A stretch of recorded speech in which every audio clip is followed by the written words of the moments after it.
Hi friends, welcome back to Kavya Kanchas vlog. ಎಲ್ಲರೂ ಹೇಗಿದ್ದೀರಾ? ಎಲ್ಲರೂ ಚೆನ್ನಾಗಿದ್ದೀರಾ ಅಂತ ಅಂದ್ಕೊಳ್ತೀನಿ. After long gap back to my long video vlog. ಇದು ಸ್ಯಾಟರ್ಡೆ ಮತ್ತು ಸಂಡೇ ವ್ಲಾಗ್ ಆಗಿರುತ್ತೆ. ಬೆಳಗ್ಗೆ ಒಂದು ಆರೆಂಜ್ ಮತ್ತು ಕ್ಯಾರೆಟ್ ಜ್ಯೂಸ್ ಮಾಡ್ಕೊಂಡು ಕುಡಿದ್ವಿ. ಈ ಜ್ಯೂಸ್ ಅಂತೂ ನನ್ನ ಮಗನಿಗೆ ಒಂಥರ ಫೇವ್ರೆಟ್ ಜ್ಯೂಸ್ ಅಂತಲೇ ಹೇಳ್ಬೋದು. ತುಂಬಾ ಚೆನ್ನಾಗಿರುತ್ತೆ ಕುಡಿಯೋದಕ್ಕೆ ಮತ್ತು ತುಂಬಾ ಹೆಲ್ತ್ ಬೆನಿಫಿಟ್ಸ್ ಕೂಡ ಇದೆ. ಅದಾದಮೇಲೆ ಇವಾಗ ಸ್ವಲ್ಪ ತೊಂಡೆಕಾಯಿನ ಕ್ಲೀನಾಗಿ ವಾಶ್ ಮಾಡಿ ಕಟ್ ಮಾಡಿಕೊಂಡು ಸ್ಟೀಮ್ ಮಾಡೋಕ್ಕೆ ಇಡ್ತಿದ್ದೀನಿ. ಅದ್ರ ಜೊತೆಗೆ ಸ್ವಲ್ಪ ಕಾಬಲ್ ಕೂಡ ಸೇರಿಸಿದ್ದೀನಿ ಅದ್ರ ಜೊತೆಗೆ ಸ್ಟೀಮ್ ಮಾಡೋದಕ್ಕೆ.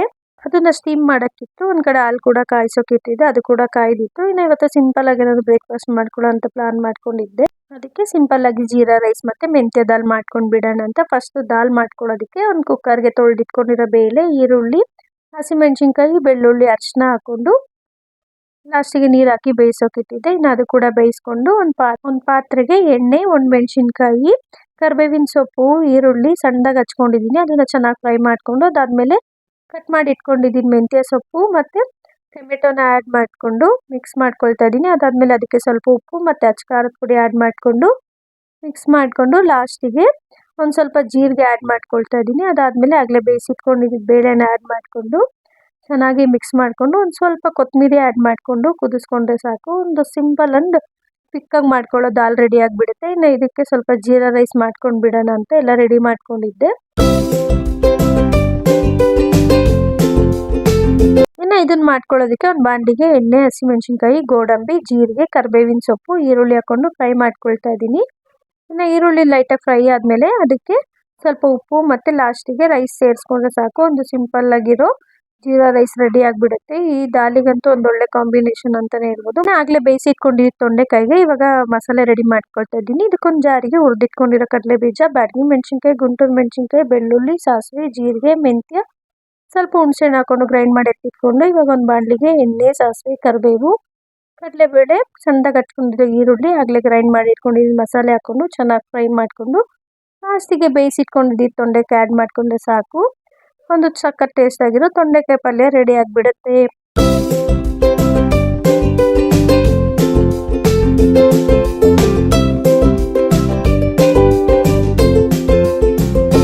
ಇನ್ನು ನಾವು ಕೂಡ ಇವತ್ತು ಸ್ವಲ್ಪ ಹೊರಗಡೆ ಹೊರಟಿದ್ದೀವಿ. ಎಲ್ಲಿಗೆ ಹೋಗ್ತಿದ್ದೀವಿ ಅಂತ ಪೂರ್ತಿ ವ್ಲಾಗ್ ನೋಡಿ, ನಿಮಗೂ ಕೂಡ ಗೊತ್ತಾಗುತ್ತೆ. ಇನ್ನು ಸ್ವಲ್ಪ ಫ್ರೂಟ್ಸ್ ಎಲ್ಲ ಪ್ಯಾಕ್ ಮಾಡಿಕೊಂಡು ನೈಟ್ ನೆನೆಸಿಟ್ಟಿದ್ದು ಬಾದಾಮಿ ಕೂಡ ಇತ್ತು, ಅದು ಕೂಡ ಪ್ಯಾಕ್ ಮಾಡಿಕೊಂಡೆ. ಇನ್ನು ಫಸ್ಟ್ ಪ್ಯಾಕಿಂಗ್ ಕೆಲಸಗಳೆಲ್ಲ ಮುಗಿಸ್ಕೊಂಡ್ಬಿಟ್ರೆ ನಮಗೆ ಆರಾಮಾಗಿ ಕಿಚನ್ ಕ್ಲೀನ್ ಮಾಡ್ಕೋಬೋದು ಅಂತ. ನಾವೆಲ್ಲರೂ ಹೊರಗೆ ಹೋಗ್ತಿದ್ರೆ ನಮಗೆ ಮೇಯ್ನ್ ಏನಂದರೆ ಅಪ್ಪ ಬಂದರೆ ಏನೂ ಕೆಲಸ ಇರಬಾರ್ದು ಮನೇಲಿ ಅನ್ನೋ ಥರ ನಮ್ಮ ಮೈಂಡ್ ಇರುತ್ತಲ್ವ. ಅದಕ್ಕೆ ನಾನೆಲ್ಲ ಕ್ಲೀನ್ ಮಾಡಿಬಿಟ್ಟೆ.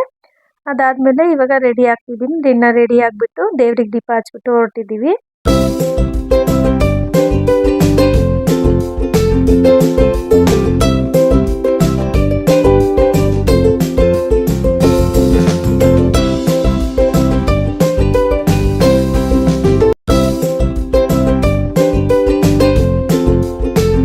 ನಾವು ಮೆಜೆಸ್ಟಿಕ್ಗೆ ಹೋಗ್ಬೇಕಿತ್ತು, ಬಟ್ ನಮಗೆ ಡೈರೆಕ್ಟ್ ಬಸ್ ಸಿಗಲಿಲ್ಲ ನಾವು ಹೋಗಿದ್ದ ಟೈಮಿಗೆ.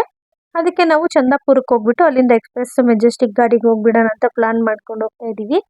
ಇನ್ನು ಹೋಗ್ತಾ ಬಸ್ಸಲ್ಲಿ ನೋಡಿ ಅವರು ಕೂಡ ಟಿಕೆಟ್ ತೋರಿಸ್ಕೊಂಡು ನಾವು ಚಂದಾಪುರಕ್ಕೆ ಹೋಗ್ತಿದ್ದೀವಿ ಅಂತ ಹೇಳ್ತಿದ್ದಾರೆ. ಅವರಿಗೆ ಚೆನ್ನಾಗಿ ಚಂದಾಪುರ ಅನ್ನೋದು ಮೈಂಡಲ್ಲಿ ಫಿಕ್ಸ್ ಆಗೋಗಿದೆ. ಅದಕ್ಕೆ ಯಾವಾಗ್ಲೂ ಎಲ್ಲಿ ಹೋಗ್ತಿದ್ದೀವಿ ಅಂದರೆ ಅಮ್ಮ ಚಂದಾಪುರ ಹೋಗ್ತಾ ಇದ್ದೀವಿ ಅಂತ ಹೇಳ್ತಿರ್ತಾರೆ. ಇನ್ನು ಹೋಗ್ತಾ ಬಸ್ಸಲ್ಲಿ ಸ್ವಲ್ಪ ನಿದ್ದೆ ಕೂಡ ಬರ್ತಿತ್ತು ಮತ್ತು ಎಲ್ಲ ಹೋಗ್ತಿದ್ದೀವಲ್ಲ ಅನ್ನೋದೊಂದು ಕ್ಯೂರಿಯಾಸಿಟಿ ಕೂಡ ಅವರಿಗಿತ್ತು. ಅದಕ್ಕೆ ಸ್ವಲ್ಪ ಮಲಗ್ತಿದ್ರು, ಹಾಗೆ ಎದ್ದೇಳ್ತಿದ್ರು. ಇನ್ನು ನಾವು ಮೆಜೆಸ್ಟಿಕ್ ರೀಚ್ ಆದ್ವಿ. ಇವತ್ತಂತೂ ನನಗೆ ಟ್ರಾವೆಲಲ್ಲಿ ಹೇಗಿತ್ತಂದರೆ ಯಾವಾಗ ಮೆಜೆಸ್ಟಿಕ್ ರೀಚ್ ಆಗಿಬಿಡ್ತೀವಿ ಅನ್ನೋ ಥರ ಇತ್ತು. ಯಾಕೆಂದರೆ ಆಗಲೇ ತುಂಬಾ ಟೈಮ್ ಆಗೋಗ್ಬಿಟ್ಟಿತ್ತು, ಸ್ವಲ್ಪ ಟ್ರಾಫಿಕಲ್ಲಿ ಸ್ಟಕ್ ಆಗೋಯ್ತು ಬಸ್ಸು. ಇನ್ನು ನಾವು 12:50ಕ್ಕೆ ಮೆಜೆಸ್ಟಿಕ್ ಬಸ್ ಸ್ಟ್ಯಾಂಡಿಗೆ ರೀಚ್ ಆದ್ವಿ. ಇನ್ನು ಇಲ್ಲಿಗಂತೂ ತುಂಬಾ ಓಡಿ ಓಡಿ ಬಂದು ಇನ್ನು ಒಂದೆರಡು ಸೆಕೆಂಡ್ಸ್ ಮಿಸ್ ಆಗಿದ್ರೆ ನಮಗೆ ಟ್ರೈನ್ ಮಿಸ್ ಆಗಿಬಿಡೋದು. ಹಿಂಗೆ ನಾವು ಟ್ರೈನ್ ಹತ್ತಿದ್ವಿ, ಟ್ರೈನ್ ಆಗಿ ಮೂವ್ ಆಗೋಯ್ತು. ನನ್ನ ಮಗ ಅದನ್ನೇ ತೋರಿಸ್ತಿದ್ದಾರೆ, ಓಡಿ ಓಡಿ ಬಂದ್ವಿ ಅಲ್ವಾ ಅಂತ. ಇನ್ನು ಬಂದು ನಾವು ಸೀಟ್ ಬುಕ್ ಮಾಡಿದ್ವಿ. ಸೀಟಲ್ಲಿ ಕುತ್ಕೊಂಡು ಇವಾಗ ಅವರಿಗೂ ಸ್ವಲ್ಪ ಸ್ನ್ಯಾಕ್ಸ್ ಕೊಡ್ತಾ ಇದ್ದೀನಿ. ಆಗಲೇ ತೊಗೊಂಡು ಬಂದಿದ್ನಲ್ವ ನೆನೆಸಿಟ್ಟಿದ್ದು ಬಾದಾಮು, ಅದು ಕೂಡ ಬಿಡಿಸಿ ಕೊಟ್ಟು ಸ್ವಲ್ಪ ಲಿಚಿ ಫ್ರೂಟ್ಸ್ ಕೊಟ್ಟೆ. ಅದಾದಮೇಲೆ ಸ್ವಲ್ಪ ಟೈಮ್ ಆ ಕಡೆ ಈ ಕಡೆ ನೋಡ್ತಿದ್ರು. ಇನ್ನು ಅಷ್ಟರೊಳಗೆ ಊಟದ ಟೈಮ್ ಕೂಡ ಆಯಿತು. ಇನ್ನು ಅವರಿಗೂ ಕೂಡ ಆರಾಮಾಗಿ ಆಚೆ ಈಚೆ ಎಲ್ಲ ನೋಡಿಕೊಂಡು ಎಂಜಾಯ್ ಮಾಡ್ತಿದ್ರು. ಆ ಟೈಮಿಗೆ ನಾನು ಕೂಡ ಊಟ ಮಾಡಿಸ್ಬಿಟ್ಟೆ.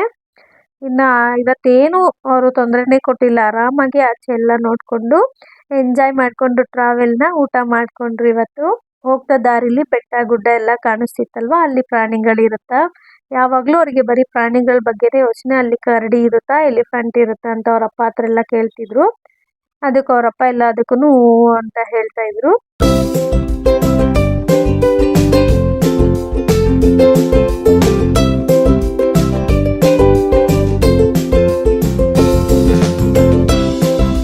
ಇನ್ನು ಊಟ ಮಾಡಿಸ್ಬಿಟ್ಟು ಒಂದು 10 ನಿಮಿಷ ರಿಲ್ಯಾಕ್ಸ್ ಮಾಡಿದೆ ಅಷ್ಟೇ. ಅಷ್ಟರಲ್ಲಿ ನಮ್ಮ ಸ್ಟಾಪ್ ಕೂಡ ಬಂತು. ನಾವಿವಾಗ ಬಂದಿರೋದು ತಿಪ್ಟೂರ್ಗೆ. ಆ್ಯಕ್ಚುಲಿ ನಾನು ಆವಾಗಲೇ ಹೇಳಿದೆ ಅಲ್ವಾ, ಫುಲ್ಲು ಓಡಿ ಓಡಿ ಬಂದ್ವಿ ಟ್ರೈನ್ಗೆ ಅಂತ. ಹೇಗೋ ನಮಗೆ ಟ್ರೈನ್ ಸಿಕ್ತು, ಒಳ್ಳೇದಾಯಿತು. ಯಾಕಂದರೆ ನಾವು ಬರ್ತಾನೆ ಹೇಳ್ಬಿಟ್ಟು ಕರ್ಕೊಂಡು ಬಂದಿದ್ವಿ ಮಗುಗೆ, ಇವತ್ತು ನಾವು ಟ್ರೈನಲ್ಲಿ ಹೋಗ್ತೀವಿ, ಬೇಗ ಊಟ ಮಾಡ್ಕೋಬೇಕು ಅಂತ ಎಲ್ಲ ಹೇಳಿದ್ದಕ್ಕೆ ಫುಲ್ಲು ಹ್ಯಾಪಿಯಾಗಿ ಊಟ ಎಲ್ಲ ಮಾಡಿಕೊಂಡು ಇವತ್ತು ಖುಷಿಯಾಗಿದ್ದರು. ಇನ್ ಕೇಸ್ ಟ್ರೈನ್ ಮಿಸ್ ಆಗಿದ್ರು ಕೂಡ ನಾವು ಬಸ್ಸಲ್ಲಿ ಬರ್ಬೋದಿತ್ತು. ಆದರೆ ಏನಾದರೂ ಒಂದು ಟ್ರಾವೆಲಲ್ಲಿ ಪ್ಲ್ಯಾನ್ ಮಾಡಿಕೊಂಡಾಗ ಅದು ಕರೆಕ್ಟಾಗಿ ನಡೆದ್ರೆ ನಮಗೂ ಖುಷಿ ಆಗುತ್ತೆ. ಮತ್ತು ಮಗುಗೂ ಕೂಡ ಫುಲ್ಲು ಖುಷಿ ಆಯಿತು ಇವತ್ತು ಟ್ರೈನಲ್ಲಿ ಬಂದಿದ್ದು. ಹೇಳ್ಬಿಟ್ಟು ಕರ್ಕೊಂಡು ಬಂದಿದ್ವಲ್ಲ, ಅದಕ್ಕೋಸ್ಕರ ಅವರು ಕೂಡ ಅದೇ ಥರ ಎಕ್ಸ್ಪೆಕ್ಟ್ ಮಾಡ್ತಿದ್ರು. ಇನ್ನು ಟ್ರೈನ್ ಹತ್ತಿದೆ ತಡ ಅವರಿಗೆ ಫುಲ್ಲು ಖುಷಿಯಾಗೋಯಿತು. ಇವಾಗ ನಾವು ತಿಪ್ಟೂರು ರೈಲ್ವೆ ಸ್ಟೇಷನಿಂದನೇ ಒಂದು ಆಟೋ ಬುಕ್ ಮಾಡಿಕೊಂಡು ಇವಾಗ ಒಂದು ದೇವಸ್ಥಾನಕ್ಕೆ ಹೋಗ್ತಾ ಇದ್ದೀವಿ. ಇದು ತಿಪ್ಟೂರಿಂದ ಒಂದು 5 ಕಿಲೋಮೀಟ್ರ್ ದೂರ ಇರುವಂಥ ದೇವಸ್ಥಾನ, ಕೋಟೆ ನಾಯಕನಹಳ್ಳಿ ಎಂಬ ಊರಿದು. ಇಲ್ಲಿ ಬನಶಂಕರಿ ದೇವಿ ದೇವಸ್ಥಾನ ಇರೋದು. ನಾವು ಸುಮಾರು ಸಲ ಈ ದೇವಸ್ಥಾನಕ್ಕೆ ಬಂದಿದ್ದೀವಿ. ಇದು ಅಮ್ಮ ಮನೆ ದೇವ್ರು ಕೂಡ. ಆವಾಗೆಲ್ಲ ನಾವು ಅಮ್ಮ ನಮ್ಮನ್ನು ಟ್ರೈನಲ್ಲಿ ಕರ್ಕೊಂಡು ಬರ್ತಿದ್ರು. ಮತ್ತು 6 ಗಂಟೆಗೆ ಏನೊಂದು ರಿಟರ್ನ್ ಟ್ರೈನ್ ಇದೆ, ಅದರಲ್ಲಿ ರಿಟರ್ನ್ ಕರ್ಕೊಂಡು ಹೋಗ್ತಿದ್ರು. ಅದೆಲ್ಲ ತುಂಬಾ ನೆನಪಾಯಿತು. ಇನ್ನು ಇವತ್ತು ಯಾರೋ ಬೆಂಗಳೂರವರೇ ಪೂಜೆಗೆ ಕೊಟ್ಟಿದ್ರು ಅಂತ ಇವತ್ತು ದೇವಸ್ಥಾನ ಕೂಡ ಓಪನ್ ಇತ್ತು. ಯೂಶ್ವಲಿ ಸ್ಯಾಟರ್ಡೇಸ್ ಎಲ್ಲ ದೇವಸ್ಥಾನ ಓಪನ್ ಇರೋದಿಲ್ಲ.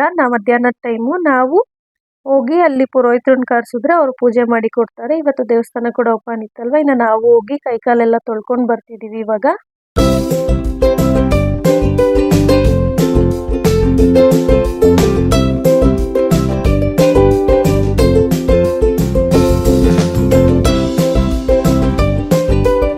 ನೋಡಿ, ಇಲ್ಲೂ ಕೂಡ ಅಷ್ಟೇನೆ ಆನೆ ಸಿಕ್ಬಿಟ್ಟಿದೆ. ಅದ್ರ ಜೊತೆ ಆಟ ಆಡ್ಕೊಂಡು ಬನ್ನಿ ಒಳಗಡೆ ಹೋಗೋಣ ಅಂದ್ರು ಬರ್ತಾನೆ ಇಲ್ಲ.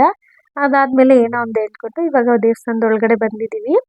ಇನ್ನು ಅಮ್ಮನವ್ರನ್ನು ಕೂಡ ನೀವು ನೋಡ್ತಿರ್ಬೋದು, ತುಂಬಾನೇ ಚೆನ್ನಾಗಿ ಕಾಣ್ತಿದ್ರು. ಇವತ್ತು ಹೂವಿನ ಅಲಂಕಾರ ಕೂಡ ಮಾಡಿದ್ರು ಬನಶಂಕರಿ ಅಮ್ಮಂಗೆ.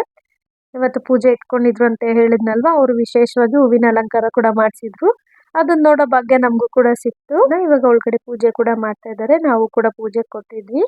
ಇನ್ನು ಪೂಜೆ ಮುಗಿಸ್ಕೊಂಡು ಒಂದು ಚಿಕ್ಕದಾಗಿ ವಿಡಿಯೋ ಕೂಡ ಮಾಡಿಕೊಂಡೆ. ನಿಮಗೂ ಕೂಡ ಅಮ್ಮನವ್ರ ದರ್ಶನ ಮಾಡಿಸೋಣ ಅಂತ ಒಂದು ಚಿಕ್ಕ ವಿಡಿಯೋ ಮಾಡಿಕೊಂಡೆ. ಇನ್ನು ಪೂಜೆ ಎಲ್ಲ ಮುಗಿಸ್ಕೊಂಡು ಹೊರಗಡೆ ಬಂದ್ವಿ. ಇನ್ನು ಈ ದೇವಸ್ಥಾನಕ್ಕೂ ಕೂಡ ಬೆಂಗಳೂರಿಂದ ಅಂತೂ ತುಂಬ ಜನ ಬರ್ತಾರೆ. ಸಾಕಷ್ಟು ಜನ ಬಂದು ಯಮ್ಮನ ದರ್ಶನ ಮಾಡಿ ಮತ್ತೆ ಯಮ್ಮನ ಆಶೀರ್ವಾದ ಪಡ್ಕೊಂಡು ಹೋಗ್ತಾರೆ. ಈ ದೇವಸ್ಥಾನ ಮತ್ತೆ ಈ ದೇವಿ ಬಗ್ಗೆ ಹೇಳ್ಬೇಕಂದ್ರೆ ಸಾಕಷ್ಟು ಇದೆ. ಅಷ್ಟು ಒಂದು ಶಕ್ತಿ ಇರೋವಂಥ ದೇವಿ ಯಮ್ಮ ಬನಶಂಕರಿ ದೇವಿ.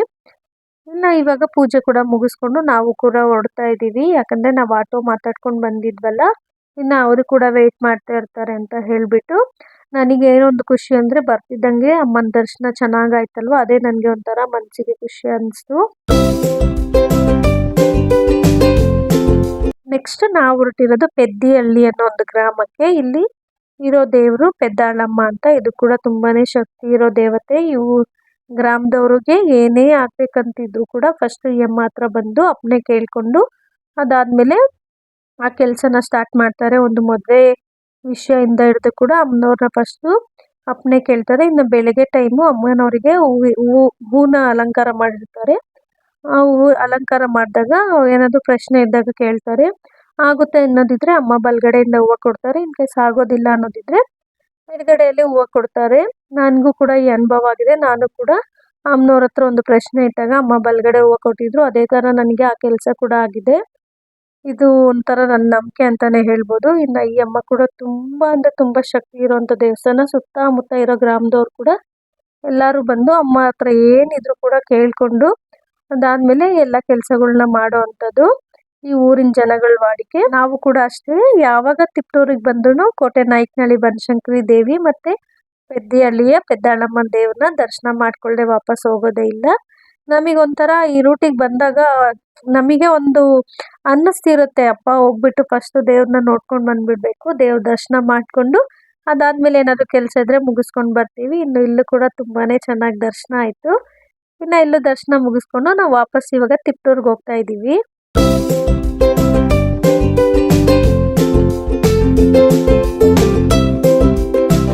ಇನ್ನು ನಾವು ಆಟೋ ಮಾತಾಡ್ಕೊಂಡಿದ್ದೀವಿ. ಲಾಸ್ಟ್ ನಮಗೆ ಇಲ್ಲಿಗೆ ಡ್ರಾಪ್ ಮಾಡೋದಕ್ಕೆ ಅವರಿಗೆ ಆ ಆಟೋ ಅಂಕಲ್ ಕೂಡ ಅಷ್ಟೇನೆ ಆರಾಮಾಗಿ ನಮ್ಮನ್ನ ಎಲ್ಲೋ ಅರ್ಜೆಂಟ್ ಮಾಡದೆ ಚೆನ್ನಾಗಿ ದರ್ಶನ ಮಾಡಿಸ್ಕೊಂಡು ಕರ್ಕೊಂಡು ಬಂದ್ರು. ಅವ್ರಿಗೆ ಕೂಡ ಈ ವ್ಲಾಗ್ ಮುಖಾಂತರ ಥ್ಯಾಂಕ್ಸ್ ಹೇಳ್ತೀನಿ. ಇನ್ನ ಬಂದು ನನ್ನ ಹಸ್ಬೆಂಡ್ ರೂಮ್ ಕೂಡ ಬುಕ್ ಮಾಡಿದ್ರು. ಇವಾಗ ರೂಮ್ಗೆ ಹೋಗ್ತಿದೀವಿ. ಈ ರೂಮ್ಸ್ ಕೂಡ ದೇವಸ್ಥಾನದ ಆವರಣದಲ್ಲೇ ಇರುವಂತದ್ದು ರೂಮ್ಸ್. ಇವಾಗ ನಾವು ಬಂದಿರೋದು ದಸರಿಘಟ್ಟ ಚೌಡೇಶ್ವರಮ್ಮನ ದೇವಸ್ಥಾನಕ್ಕೆ. ಇನ್ನ ಬಂದು ಮಗು ಕೂಡ ಸ್ವಲ್ಪ ಹೊತ್ತು ಮಲಗಿನ ಸಂಜೆ ಕೂಡ ಆಗಿತ್ತಲ್ವಾ, ಹಾಗೆ ಸ್ವಲ್ಪ ಕಾಫಿ ಕೂಡ ಮಾಡ್ಕೊಂಡಿದ್ವಿ. ಬೆಳಗ್ಗೆ ಫ್ಲಾಸ್ಕಲ್ಲಿ ಹಾಲು ತಗೊಂಡು ಬಂದಿದ್ನಲ್ವಾ, ಮಗುಗೆ ಸ್ವಲ್ಪ ಹಾಲು ಎತ್ತಿಟ್ಬಿಟ್ಟು ನಮಗೆ ಒಂಚೂರು ಕಾಫಿ ಮಾಡಿಕೊಂಡು ಅದ್ರ ಜೊತೆಗೆ ಸ್ವಲ್ಪ ಕಾಬಲ್ನ ಬೇಯಿಸಿ ಎತ್ಕೊಂಡು ಬಂದಿದ್ನಲ್ವಾ, ಅದನ್ನೇ ಸ್ನ್ಯಾಕ್ಸ್ ತಿನ್ಕೊಂಡ್ವಿ. ಇನ್ನು ಇವಾಗ ಹೊರಗಡೆ ಬಂದಿದ್ದೀವಿ. ಟೈಮ್ ಒಂದು 6:30 ಆಗಿರ್ಬೋದು. ನೀವು ಕೂಡ ನೋಡ್ತಿದ್ದೀರಾ ಎಷ್ಟು ಸೈಲೆಂಟ್ ವಾತಾವರಣ ಮತ್ತೆ ತುಂಬಾನೇ ಚೆನ್ನಾಗಿ ಅನ್ನಿಸ್ತಾ ಇದೆ ನೋಡೋದಕ್ಕೂ. ಇನ್ನು ಈ ದೇವಸ್ಥಾನದ ಬಗ್ಗೆ ಹೇಳಬೇಕಂದ್ರೆ ನಮ್ಮ ಕರ್ನಾಟಕದಲ್ಲಿ ಬರವಣಿಗೆ ಮೂಲಕ ಪರಿಹಾರ ತಿಳಿಸೋ ಏಕೈಕ ದೇವಸ್ಥಾನ ಅಂದ್ರೆ ಶ್ರೀ ದಸರಿಘಟ್ಟ ಚೌಡೇಶ್ವರಮ್ಮ ದೇವಸ್ಥಾನ. ಇನ್ನ ನೀವಾಗ್ಲೇ ನೋಡಿದ ಗೋಪುರ ಕೂಡ ಅಷ್ಟೇ ಡಾಕ್ಟರ್ ರಾಜ್ಕುಮಾರ್ ಅವರು ಕಟ್ಸಿ ಕೊಟ್ಟಿರೋಂಥ ಗೋಪುರ. ಈಗ ರಾಘವೇಂದ್ರ ರಾಜ್ಕುಮಾರ್ ಅವರಿಗೆ ಏನೋ ಸ್ವಲ್ಪ ಆರೋಗ್ಯದ ಸಮಸ್ಯೆ ಆಗಿತ್ತಂತೆ. ಎಲ್ಲಿ ತೋರಿಸಿದ್ರು ಕೂಡ ಕಡಿಮೆ ಆಗಿರ್ಲಿಲ್ವಂತೆ. ಈ ಅಮ್ಮ ಹತ್ರ ಬಂದು ಪರಿಹಾರ ಕೇಳಿದಾಗ ಈ ಅಮ್ಮ ಪರಿಹಾರ ಕೊಟ್ಟು ಆರೋಗ್ಯದ ಸಮಸ್ಯೆ ಕೂಡ ಸರಿ ಹೋಯ್ತಂತೆ. ಅವಾಗ ತಿಪ್ಟೂರಲ್ಲಿ ರಸಸಂಜೆ ಕಾರ್ಯಕ್ರಮ ಇಟ್ಕೊಂಡು ಬಂದಿದ್ದ ಹಣದಿಂದ ಕಟ್ಸಿ ಕೊಟ್ಟಿದ್ದಂಥ ಗೋಪುರ ಅಂತ ಇದು. ಒಂದು ಸವಿ ನೆನಪು ಡಾಕ್ಟರ್ ರಾಜ್ಕುಮಾರ್ ಅವ್ರದ್ದು ಈ ದೇವಸ್ಥಾನದಲ್ಲಿ. ಇನ್ನ ಈ ದೇವಸ್ಥಾನದ ಮುಖ್ಯ ವಿಶೇಷತೆ ಏನಂದ್ರೆ ನಾವೇನಾದ್ರೂ ಪರಿಹಾರ ಕೇಳಿದ್ರೆ ಅಮ್ಮ ಬರವಣಿಗೆ ಮೂಲಕ ಬರೆದು ತೋರಿಸೋ ಅಂಥದ್ದು. ನಮಿಗೂ ಕೂಡ ತುಂಬಾನೇ ಒಳ್ಳೇದಾಗಿದೆ ಈ ದೇವಸ್ಥಾನಕ್ಕೆ ಬಂದ್ಮೇಲೆ. ನಮಿಗೂ ಅವಾಗ ಇನ್ನೂ ಮಕ್ಕಳಾಗಿರ್ಲಿಲ್ಲ. ಅವಾಗ ಬಂದು ಅಮ್ಮ ಹತ್ರ ಪರಿಹಾರ ಕೇಳಿದ್ವಿ. ಅಮ್ಮ ಒಂದು ಪೂಜೆ ಸೂಚಿಸಿದ್ರು. ಅದೇ ತರ ನಾವು ಕೂಡ ಬಂದು ಪೂಜೆ ಎಲ್ಲ ಮುಗಿಸ್ಕೊಂಡು ಹೋಗಿ ನೆಕ್ಸ್ಟ್ ಮಂತಿಗೆ ನಾನು ಕನ್ಸೀವ್ ಆದೆ. ಆವತ್ತಿಂದ ನಾವು ತುಂಬಾನೇ ನಂಬ್ತೀವಿ ಈ ಅಮ್ಮನ. ಮತ್ತೆ ಏನಾದ್ರೂ ಪ್ರಶ್ನೆ ಇದ್ರು ಕೇಳ್ತೀವಿ, ಅದೇ ತರ ಪರಿಹಾರ ಕೊಡ್ತಾರೆ. ನಮಿಗೂ ಕೂಡ ಅಷ್ಟೇ ಇಲ್ಲಿ ಬಂದಾಗ ಒಂಥರ ಖುಷಿ ಆಗುತ್ತೆ. ಮತ್ತೆ ಏನಾದ್ರೂ ಪ್ರಶ್ನೆ ಇದ್ರೆ ಕೇಳಿದ್ರೆ ಒಳ್ಳೆ ರೀತಿ ಪರಿಹಾರ ಕೊಡ್ತಾರೆ. ಅದು ಖಂಡಿತ ಹಾಗೆ ಆಗುತ್ತೆ ಅನ್ನೋದು ನಮ್ಮ ನಂಬಿಕೆ. ಇನ್ನು ಅಮ್ಮ ನೋಡಿ ಕರ್ಕೊಂಡು ಬರ್ತಿದ್ದಾರೆ. ಇದೇ ಅಮ್ಮನೇ ಬರೆದು ತೋರಿಸೋ ಅಂಥದ್ದು. ಅವ್ರನ್ನ ಇಲ್ಲಿ ಯಾವುದೋ ಮನೆಗೆ ಪೂಜೆಗೆ ಅಂತ ಕರ್ಕೊಂಡು ಹೋಗಿದ್ರು. ಇವಾಗ ಕರ್ಕೊಂಡು ಬರ್ತಿದ್ದಾರೆ. ನೀವು ಕೂಡ ನೋಡ್ಬೋದು. ಅಮ್ಮನ ಕರ್ಕೊಂಡು ಬರ್ತಿದ್ರೆ ನಾನು ಅಲ್ಲಿ ಸೈಡಲ್ಲಿ ನಿಂತಿದ್ದೆ. ನನಗೆ ಒಂಥರ ಎಷ್ಟು ಪಾಸಿಟಿವ್ ವೈಬ್ ಅಂದರೆ ಇನ್ನು ಕರೆಸಿ ಅವರು ಕೂಡ ಆಶೀರ್ವಾದ ಮಾಡಿಸಿದ್ರು ಅಮ್ಮ ಕೈಲಿ. ಅದೊಂದು ದೊಡ್ಡ ಭಾಗ್ಯ ಅಂತಲೇ ಹೇಳ್ಬೋದು ನಮಗೆ.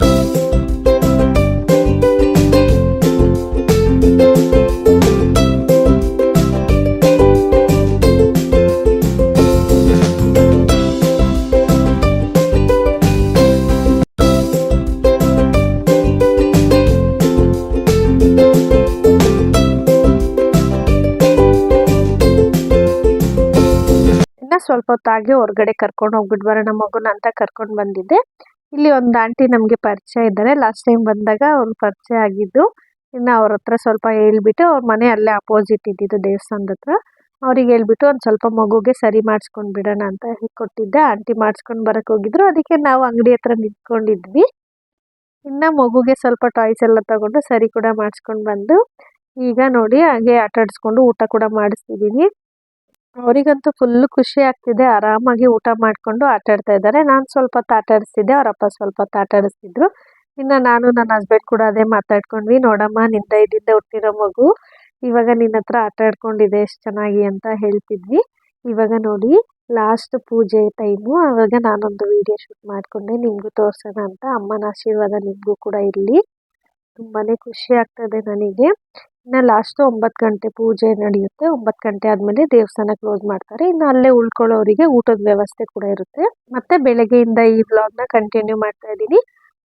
ಈಗ ಹೋಗಿ ಪೂಜೆ ಸಾಮಾನು ತೊಗೊಂಡು ಬರಬೇಕು. ಮಡ್ಲಕ್ಕಿ ಸಾಮಾನೆಲ್ಲ ನಾನು ಆಲ್ರೆಡಿ ಆನೇಕಲ್ಲಿಂದನೇ ತೊಗೊಂಡು ಬಂದಿದ್ದೆ. ಹೂವು ಮತ್ತು ಹಣ್ಣನ್ನ ಇಲ್ಲೇ ತೊಗೊಂಡು ಬಿಡೋಣ ಅಂತ ಅಂದ್ಕೊಂಡು ರಾತ್ರಿನೇ ಆಂಟಿಗೆ ಹೇಳಿದೆ, ನಮಗೆ ಈ ಥರ ಹೂವು ಬೇಕು ಬೆಳಗ್ಗೆನೆ ಅಂತ ಹೇಳಿದ್ದೆ.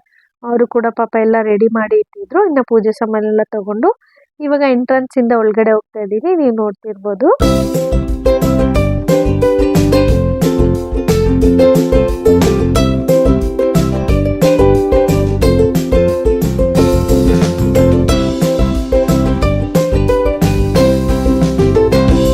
ಮಡ್ಲಕ್ಕಿ ಕೊಟ್ಬಿಟ್ಟು ಇವಾಗ ಕುಂಕುಮಾರ್ಚನೆ ನಡೀತಾ ಇತ್ತು. ಅದಕ್ಕೆ ಕುತ್ಕೊಂಡಿದ್ವಿ. ಅದಾದ್ಮೇಲೆ ಪೂಜೆ ಕೂಡ ಚೆನ್ನಾಗಾಯ್ತು. ಇನ್ನು ಯಾರಾದ್ರೂ ಈ ದೇವಸ್ಥಾನಕ್ಕೆ ಬರೋ ಪ್ಲಾನಿಂಗ್ ಇದ್ರೆ ನಾವು ಮೆಜೆಸ್ಟಿಕ್ ಇಂದ ತಿಪ್ಟೂರ್ ಬಸ್ಸಿಗಾದ್ರೂ ಬರ್ಬೋದು, ಇಲ್ಲ ಟ್ರೈನಿಗಾದ್ರೂ ಬಂದು ಅಲ್ಲಿಂದ ನಮಗೆ ಬಸ್ ವ್ಯವಸ್ಥೆ ಕೂಡ ಇದೆ. ದಸರಿಘಟ್ಟ ಅಂತ ಹೇಳಿದ್ರೆ ಸಾಕು. ತಿಪ್ಟೂರಲ್ಲಿ ಒಂದು ತುಂಬ ಪ್ರಸಿದ್ಧವಾಗಿರೋ ದೇವಸ್ಥಾನ ಇದು. ಆರಾಮಾಗಿ ನೀವು ಇಲ್ಲಿ ಆಟೋ ಕೂಡ ಮಾಡಿಕೊಂಡು ಇಲ್ಲಿಗೆ ಬರ್ಬೋದು. ಇಲ್ಲಿ ಉಳ್ಕೊಳ್ಳೋಕ್ಕೂ ರೂಮಿನ ವ್ಯವಸ್ಥೆ ಕೂಡ ಇದೆ. ಇನ್ನು ನಾವು ಪೂಜೆ ಎಲ್ಲ ಮುಗಿಸ್ಕೊಂಡು ಇವಾಗ ವಾಪಸ್ ಹೊರಡ್ತಾ ಇದ್ದೀವಿ. ನೋಡಿ ನೈಟ್ ನಮಗೆ ಪರಿಚಯ ಆಗಿರೋವಂಥ ಒಂದು ಶ್ವಾನ ಇದು. ನಾವು ಬರೋ ತನಕ ನಮ್ಮ ಹಿಂದೆನೇ ಓಡಾಡ್ತಿತ್ತು. ಅದಕ್ಕೆ ಅದು ಕೂಡ ಒಂದು ವಿಡಿಯೋ ಮಾಡ್ಕೊಂಡ್ರು ನನ್ನ ಹಸ್ಬೆಂಡ್. ಇನ್ನು ಇಲ್ಲಿ ತಿಪ್ಟೂರಿಗೆ ಬಂದರೆ ನಮಗೆ ತುಂಬ ಇಷ್ಟ ಆಗಿರೋದೇನೆಂದರೆ ಕಡಲೆಪುರಿ. ಅದಕ್ಕೆ ಸ್ವಲ್ಪ ಕಡಲೆಪುರಿನ ತೊಗೊಂಡೋಗ್ಬಿಡೋಣ ಅಂತ ಬಸ್ ಸ್ಟ್ಯಾಂಡ್ ಇಳ್ಕೊಂಡು ಇವಾಗ ತೊಗೊಳ್ತಿದ್ದೀವಿ. ಪಾಪ ಅವರು ಕೂಡ ಕೇಳ್ತಿದ್ರು, ಏನಕ್ಕ ನನ್ನ ಕೂಡ ವಿಡಿಯೋ ಮಾಡ್ಕೊಳ್ತಾ ಇದ್ದೀರಾ ಅಂತ. ಅದಕ್ಕೆ ಹೌದು, ತಿಪ್ಟೂರು ಕಡಲೆಪುರಿ ಫೇಮಸ್ ಅಲ್ವಾ, ಅದಕ್ಕೆ ಸ್ವಲ್ಪ ತೊಗೊಂಡು ನಮ್ಮ ವ್ಯೂವರ್ಸ್ಗೂ ಕೂಡ ಹೇಳ್ಬಿಡೋಣ ಅಂತ ಹೇಳ್ತಾ ಇದ್ದೆ. ಸರಿ ಅಕ್ಕ ತಗೊಳ್ಳಿ ಅಂತ ಹೇಳಿದ್ರು. ನಮ್ಗೆ ಅಲ್ಲಿಂದ ಡೈರೆಕ್ಟ್ ಬೆಂಗಳೂರು ಬಸ್ ಹತ್ತಿದ್ದೀವಿ. ನಮಗೆ ಟ್ರೈನು ಟಿಕೆಟ್ ಸಿಗಲಿಲ್ಲ, ಸಂಡೇ ಆಗಿರೋದ್ರಿಂದ ತುಂಬಾ ರಶ್ ಇತ್ತು. ಅದಕ್ಕೋಸ್ಕರ ನಾವು ಬಸ್ಸಲ್ಲೇ ಹೋಗ್ತಾ ಇದ್ದೀವಿ. ಕಂಡಂತ ಕನಸೆಲ್ಲ ನನಸಾಗುತ್ತಿರಲಿ, ಈ ಮುಗಿದೋದ ಅಧ್ಯಾಯ ನೆನಪಾಗದಿರಲಿ, ದೂರಾದರೇನು ಮರೆತೋದರೆ. ಇವಾಗ ಮೆಜೆಸ್ಟಿಕ್ ರೀಚ್ ಆದ್ವಿ. ಸುಮಾರು ಒಂದು 5:45 ಆಗಿತ್ತು ಟೈಮು. ನಮಗೆ ಇಲ್ಲಿಂದ ಆನೇಕಲ್ಗೆ ಡೈರೆಕ್ಟ್ ಬಸ್ ಸಿಗ್ಬಿಡುತ್ತೆ. ನೀವು ಕೂಡ ಈ ಥರ ಒಮ್ಮೆ ಪ್ಲಾನ್ ಮಾಡಿ ದೇವಸ್ಥಾನಕ್ಕೆ, ನಿಮಗೂ ಕೂಡ ಒಳ್ಳೇದಾಗುತ್ತೆ, ದೇವ್ರು ಒಳ್ಳೇದು ಮಾಡ್ತಾರೆ ಅಂತ ಹೇಳ್ತಾ ಈ ವ್ಲಾಗ್ನ ಇಲ್ಲಿಗೆ ಎಂಡ್ ಮಾಡ್ತಾ ಇದ್ದೀನಿ. ನೆಕ್ಸ್ಟ್ ಒಂದು ಒಳ್ಳೆ ಕಂಟೆಂಟ್ ಜೊತೆ ನಿಮಗೆ ಸಿಗ್ತೀನಿ. ಅಲ್ಲಿವರೆಗೂ ಸ್ಟೇ ಟ್ಯೂನ್. ಕಾವ್ಯ ಕಾನ್ಸಸ್ ವ್ಲಾಗ್.